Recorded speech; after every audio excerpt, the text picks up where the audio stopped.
La démocratie ne se limite nullement pas à la transition au pouvoir et à des élections libres. Elle recouvre d'autres valeurs universelles comme la transparence dans la gouvernance. Celle-ci implique une mise à la disposition au public et aux journalistes des données pour un meilleur contrôle de l'action gouvernementale. C'est ainsi qu'au courant des années 2000, un mouvement à l'échelle mondiale est né, celui des Open Data ou l'ouverture des données publiques dont la mise à disposition est considérée comme obligatoire ou d'intérêt public. Au Sénégal, on note un retard important dans le domaine.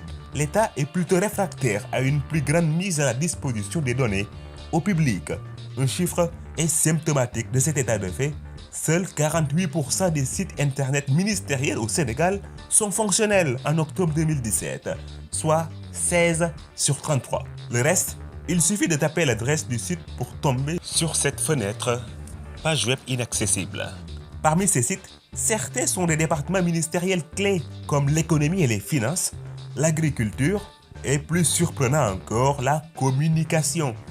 Si la majorité des sites ministériels ne fonctionnent pas, ceux qui fonctionnent à quelques exceptions près sont rarement mis à jour et rarement alimentés de données d'intérêt général.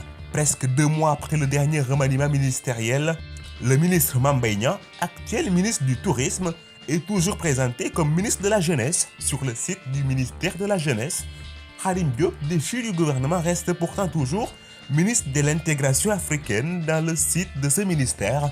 Et Abdoulaye Diouf Sarr, nouveau ministre de la Santé, est toujours présenté comme ministre de la gouvernance locale dans le site de ce ministère. Nos ministères ne communiquent pas de la meilleure des manières et cela se traduit dans le classement mondial sur les Open Data. Sur 94 pays répertoriés à l'échelle mondiale par Global Open Data Index, il y a 11 pays africains. L'Afrique du Sud, la Tunisie, la Zambie, le Lesotho, le Ghana, la Namibie, le Kenya, le Zimbabwe, le Mozambique, le Botswana et le Malawi. Le Sénégal n'y figure même pas. Sa position devrait être située au-delà de la 5e place. L'instrument de transparence démocratique qu'est le Open Data est, il faut le dire, mal en point au Sénégal. Même si les initiatives pour améliorer la situation ne manquent pas.